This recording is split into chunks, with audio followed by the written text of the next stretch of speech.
Hello and welcome to the last episode of Volume 1 of Citadel Guard Adventures. I am Beriathan of the Citadel Guard on the outsides of Nangurt. Relative is saying hello as well. We are all excited of what's coming.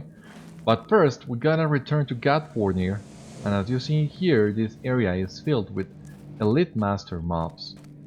So we really gotta be careful in here. We don't want to trigger any of these guys, really. Let us try and avoid as much of a fight as we can on our way back to Gatfornir.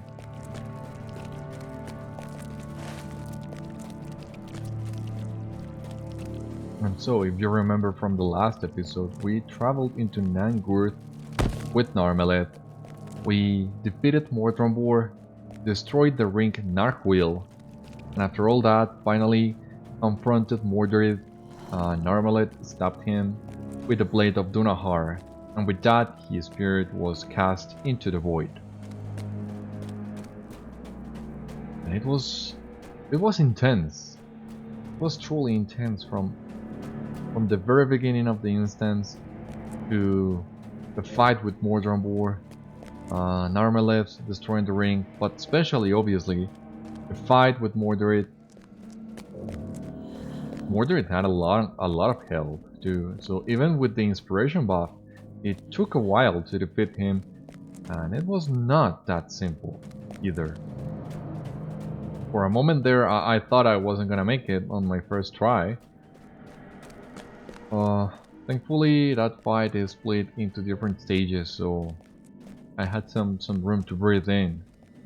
But it was really intense as far as solo sessions go.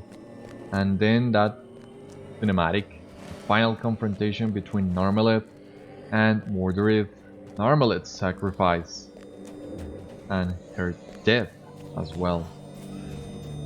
It left me devastated, truly. And yeah, man. What an amazing journey is the Volume 1 of the epic. It truly is. And it's well deserved, all the love and the praise that it gets for doing what it does and doing it so well. And I can only imagine doing that in the span of 1 year. So, well, the game was initially released by the end of April 2007, and afterwards constant updates kept coming, adding new books of the epic until 2008 with the release of Mines of Moria and the closure of Volume 1.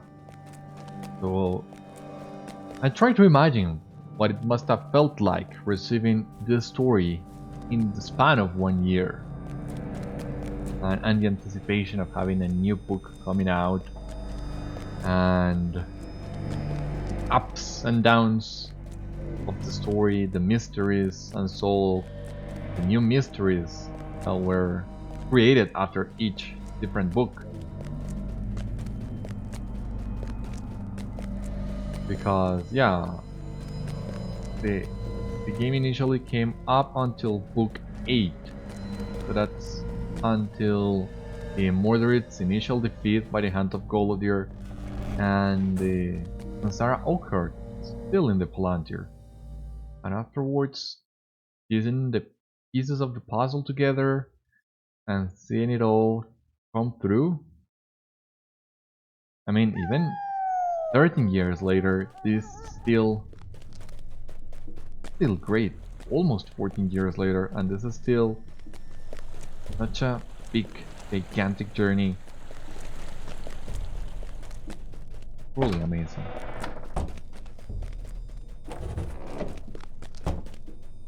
What can I do for you? Narmeleth's death pains me, though it may seem strange to say such a thing after all the evil she once wrought. The fall of Mordred is a hope beyond hope, and the destruction of Narquil and Mordrambor will be a boon to our efforts in Angmar. Bring news of the fall of Mordred to Rivendell, for it deal with ease the counsels of the many there who must still take thought for the North. Sorry. In any case, we gotta return to Rivendell and let them know what has happened. Let's activate quest icons back.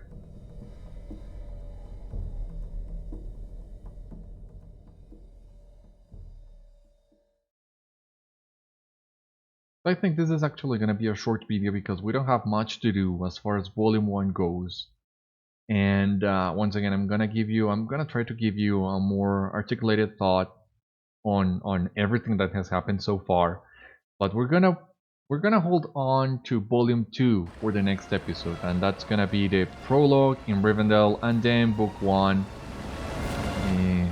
and the Mines of Moria. And we still have a couple things left to do in Eregion, so we're gotta take care of that before we enter Moria. I actually wanna make sure that I have everything, or as much as I can, taken care of on the surface, so that the journey through Moria is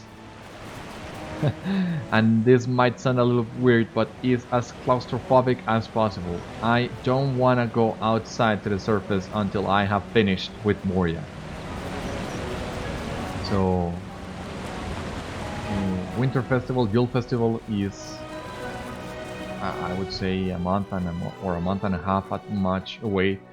So I really gotta go through Moria, well, as fast as I can. Once again, I'm not rushing through it. I want to take my time experiencing and savoring what Moria has to offer. But yeah, I want also make that experience as personal as possible, as climactic as possible. So I don't want to go outside Moria once I cross the doors. Wouldn't make any sense to me. May Gavanen. Anyway, here's Glorfindel. Aye, Mordred has fallen. These are tidings indeed, though woven with tragedy, as are all things in these days of strife. Narmeleth was a valiant elf, strong beyond the measure of the wise. Take word to Master Elrond. He should hear these words from one who witnessed the event. Well, I appreciate it, Glorfindel. You giving me the chance of telling this to Elrond myself. But yes, this was cathartic, even, so telling about this to Elrond feels right and feels earned and needed for the character. God, I hadn't realized how much of an impact this truly makes on you. Of course, the previous times I had completed Volume 1, which were just a couple, I did enjoy it and it did leave an impact on me, but only now I am feeling the impact much more deeper, so talking about it really makes you see how much of an impact it does take on you, yeah. Will you lend me your aid once more? The words of Glorfindel have shown their wisdom, by Narmeleth's hand or by none, though doubtless you played a great role in Mordred's downfall as well, Beriathan. Do not burden yourself with the oppression of grief. With Narmeleth's noble sacrifice, she has redeemed herself and earned a place among the greatest of her kind in the Undying West. Our foe in the north has finally been defeated. I deem that such an end has been put to him that he will trouble Middle-earth no longer. Earnur can finally go to his long sleep. It seems that Laerdan has one last part to play in all of these events. While Philot, one of the caretakers, was cleaning Laerdan's chambers, a parcel was found addressed to you, Beriathan. It would seem that he left it for you before he left for Eregion. I have asked that the parcel remain in Philot's keeping until you return to Mladris. Now that you are calm, you should seek her and claim Laerdan's legacy.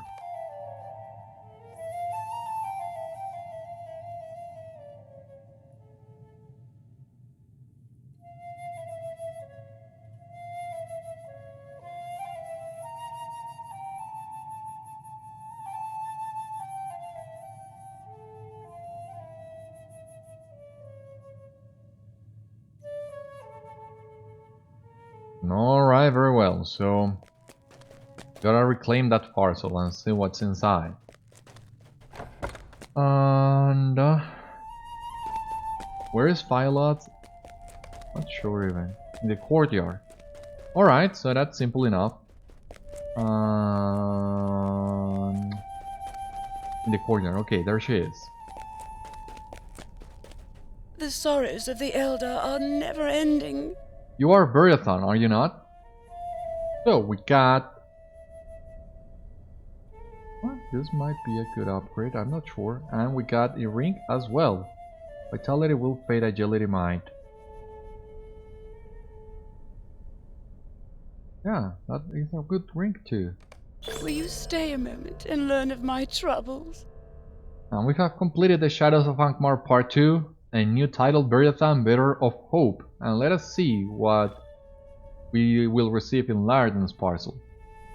While performing the somber task of cleaning Laerdan's chambers once and for all, I uncovered a note from Laerdan made out to you, Beriathan, along with a parcel that he left behind. Master Elrond bade me hold these items in my keeping in hopes that you would return. But first, let us check the deed. So, 20 LOTRO points. That's great. The title, Bearer of Hope. You have completed part 2 of the first volume of the Shadows of Angmar. And now, 20 LOTRO points. Now, let us read the note. My friend, I have hidden this message and parcel for you. I hope that it will find its way into your hands in the event that I do not return. You have my thanks for all you have done, and I would also beseech you for forgiveness. My pride cost me my daughter long ago, and I was blinded by grief over her mother's death. Perhaps this may help you understand why I have done all that I have. My heart cannot sing today. My heart goes out to Laerdan, Beriathan. His was a sad story. I know, as does he, that you did everything for him that you could. This parcel is yours, as he wished it to be. So we will receive Laerdan's parcel. Rusted dwarf tools that will go into the wallet, I believe. Cloak of Mordred's Bane, a cosmetic, a great steed, another horse. And the title, Champion of Eriador. Let us turn in this quest. And alright, so we have the parcel, the great steed, Cloak of Mordred's Bane, and the dwarf tools. And the title, of course, Champion of Eriador. Your valor and courage helped to throw down the Iron Crown of Angmar. Alright, so let me check this really quick. So yeah, we don't lose that much morale. Well, the change in physical mastery is not that big either, but I'm still gonna take it. Let us equip the ring as well, because we do win lots of vitality and some extra stats as well. The Cloak of Mordred's Bane, which is this one here, it can't be dyed, but you see here, well, how it looks. There is a ceremonial version of it as well, I believe. And Laerdan's parcel, which gives us a portrait of Narmeleth, small wall item, which is also really nice to have. I have a couple of those, but it's a nice way of reminiscing about what you have just experienced, what we have just experienced. So let me take some time to talk about it. This, as I was told you before, is the second or the third at best time that I have completed the Shadows of Angmar epic until its very end, because it's a long book and it requires a lot of you, and by the time you reach level 50 you have completed book 8 or book 9 at most, and most of the times most people really want to go to Moria right away, get the legendary items, progress through the game, reach the level cap. But on the occasion in which I have found myself with wanting to complete the Shadow of Angmar epic, I always find myself with a journey that is intense, and that it truly, as I told you many times before, takes the lore that was already established in the books and plays with it, but not in a disrespectful way. It is able to take what it needs to take to create a new story that still fits with what was already established within the lore and makes it feel personal for you. Not only because the enemies that are created in it are rivals to you in many different ways, like Mordrambor, that you get to know, and then through the evolution of the epic becomes a personal enemy to you, but also in the way in which you are the one solving these problems. So you are the hero in this story, and that is how the game makes it feel personal for you. And of course, that is to be expected in some way, being this an MMO in which you create your own character and you live the character. But it's still great seeing what they were able to do. Back in 2007, 2008, I don't know how many people were expecting this. And were expecting this to be as good as it really is. So they really set the bar high, really high, with Volume 1 of the Epic. And as I told you on the previous episode, they were able to raise the bar many other times after this. God, Volume 3 with a great company, I love it. Now that we're heading to Moria, well, I don't have like a memorable memory of Volume 2, but who knows, maybe re-experiencing Volume 2 for the first time in 8 years, I will come to a new appreciation of it. Because I know a lot of people really like Volume 2 as well. And but yeah, Volume 3 with the Great Company riding south and then going to Rohan, going to Gondor, going to Mordor, going to Minas Morgul. If you have not played any of that, I truly don't want to spoil any of it for you, because there are so many surprises waiting for us by the end of the line that wow, really make an impact that it's as big, if not bigger, than this one that we have just experienced today. But the foundation of all it was in here, in the Volume 1, and in the talent of the LOTRO team creating the world, creating the stories that we are living. Taking small lines of the book and created with them full stories, full locations. So this is the respect and love that the game shows for its source material that most of its players also have.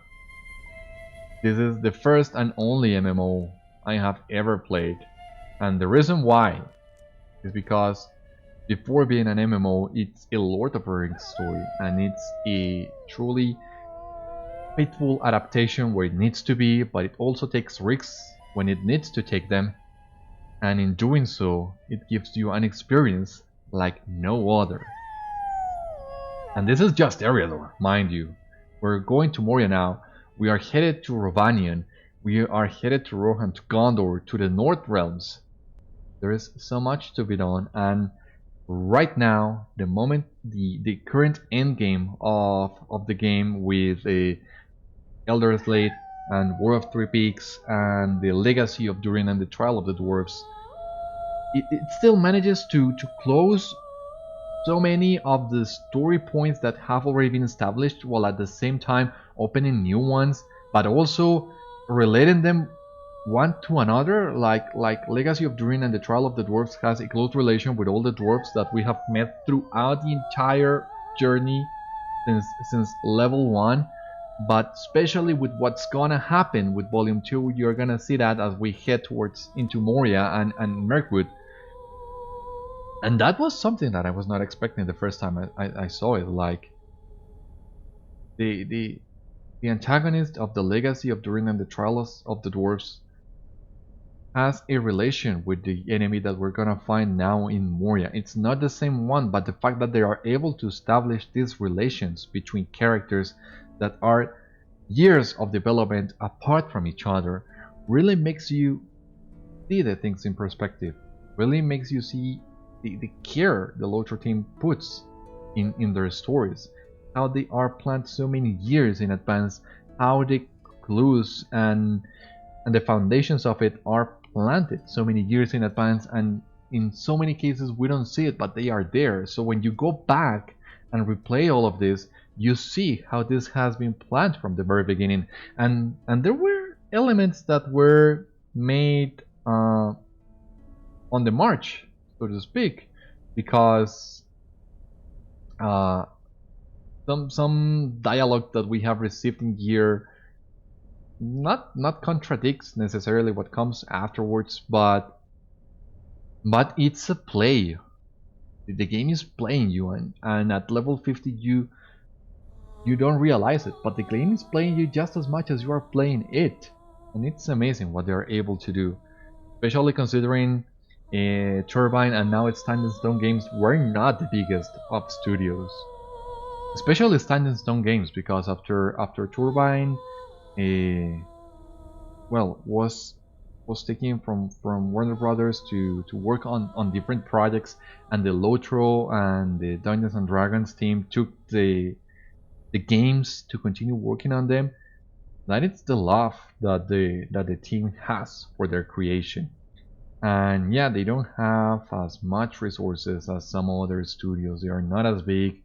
There are many aspects of the game that may be unpolished, that may be frustrating, that may be infuriating even to some players.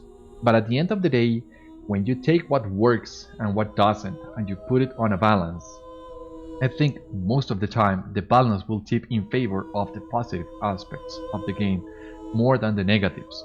That's why people would take a break from the game for months or even years but still come back to it, because this game still has so much to offer and it cares so much for what it's doing, and it's making the most out of it with what they have, that that it really makes players come back to it for this reason, because the players see the care and the love that the devs are putting into it.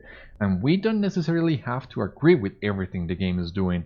A lot of players are very vocal about how they feel, how the monetization in the game has become more and more aggressive through the years. How there are many systems that need to be taken care of, that need to be fixed or changed, and still hasn't happened. And sometimes the communication with the LOTRO team is not at all clear, but Jesus, they are doing their best, and sometimes their best is not enough, but most of the other times their best is truly amazing. And of course we can be critical with a game, but being critical and wishing for the things to improve and to be better than they are already doesn't mean that we cannot appreciate and recognize what they have already done right. And they have done so many things right. And it all begins here with Volume 1 of the Shadows of Angmar Epic. So this kind of closure in here, it was initially intended to be just a reflection on what the Volume 1 Shadows of Angmar does for the game. And it does a whole lot of things, but it also turned out to be a reflection of truly what makes this game so special, because most of the ingredients are in here and they kept playing with them throughout the years. And now we're almost 14 years into the game and people still care for it. The developers still care for it. And of course they have made mistakes, but they have also made a lot of rights. And I think we need to keep both things in perspective to fully judge what the game is doing for all of us. As a huge Tolkien nerd for the last 15 or so years, this game was a dream come true. After the movies came out, I watched the movies. Well, I read the books first, and then I watched the movies. And being a gamer, I always dreamed of a perfect Lord of the Rings adaptation, but most of the adaptations that we got back in the day in 2004, 2005, they weren't able to grasp the entirety of Middle-earth, the full scope of the world that we are living in. And I remember on the late 2005, reading about the LOTRO beta, reading about what the game was building upon, what it was aiming to be. It got me so excited and at the same time so disheartened. At that time I was just a youngster. I didn't have a source of income, and I know my parents weren't gonna pay a monthly subscription for a game for me. So it was super exciting seeing and imagining what this game was gonna be, and knowing that I wasn't able to experience it for God knows how many years.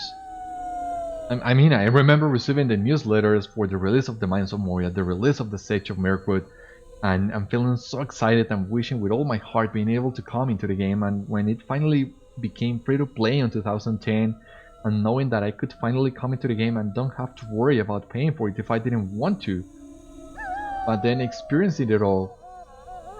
And this game has become a part of my life for the last 10 years. And it still is. It still will be. We still gotta finish the journey with Beriathan. And I hope I will be able to reach the War of Three Peaks before the release of the next expansion, which was recently announced, was moved to the fall. So we have more time. And I think I will be able to do it. The videos, however, will keep coming. So you would still be seeing videos of Citadel Guard adventures by the time the Gundam expansion releases, but I hope I will be able to make it to the level cap before the release of that expansion, so that when Gundam releases, the first character that I take for it, it's Beriathan. I'm not sure if I'm gonna turn Beriathan into my main, because on my other warden I have so many deeds completed, so many other things done, all the factions leveled up to Kindred, the allies, the gear. There's a big grind in there, and at times it is overwhelming thinking of doing all that all over again. But I enjoy my journey with Beriathan, so I'm not sure what's the state gonna be by the time I reach endgame. And for the time being, we don't need to worry about that at all. So just wanted to take the time to reflect upon with you, the viewer, but with myself as well, what it all has meant for me. And without me intending or realizing, it has also become a reflection of what the game has meant for me for the past 14 years, truly, since I learned it was in development, and what the LOTRO team is capable of. And once again, I understand they have made their mistakes in the past. They are not perfect, and most of it comes from not being a huge studio with an unending wallet to pour into the game. They face their difficulties, and we as players sometimes pay the prices of those difficulties, but we also have received so many amazing moments in this game. Unforgettable moments. Where it comes to the point in which it's almost to the point in which the game is on the same level as the books, because now when I read Lord of the Rings and I open the map of the Shire and I see all those locations that Tolkien didn't get to explore fully but they were on the map, then it brings back the memories of the game, like going to Scary and the Stock Quarry and Woodhall and the Broken Borings, and that's just the Shire. But the game takes that and builds and creates something that feels real, that feels a part of Middle Earth. And yeah, surely maybe the professor wouldn't have agreed with many of the things the game has done, but I would like to think that he would have come to appreciate many of the other things the game has done, like being a hobbit in the Shire and planting your crops and smoking your weed and all that. So that's basically it. Yeah, the game has a balance of many of the things that it's trying to do, and it succeeds at many of them, and that's what I would like to focus on for the closure of the Volume 1 epic.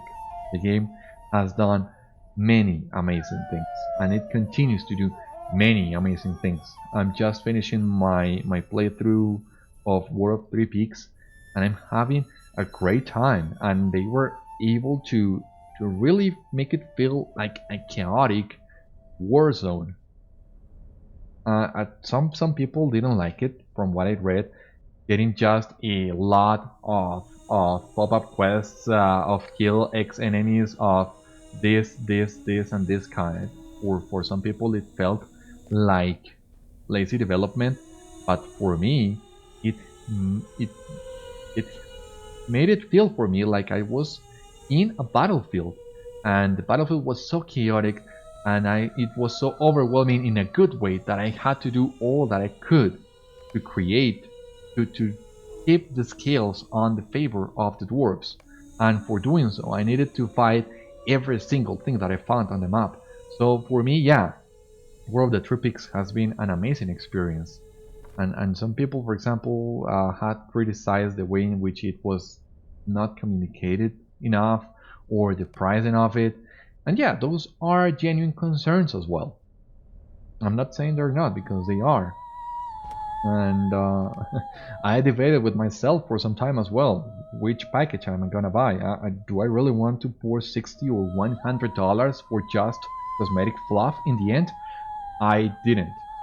Because the only one I was truly interested in was the Orcbane Aura, and paying an extra $40 for just an Orcbane Aura was not worth it in my opinion, but for some other players it has been. I mean, if you want to spend $60 or $100 on War of the Three Peaks, more power to you. Who am I to say what you're gonna do? But what I was trying to say is yeah, you can criticize all that as much as you want.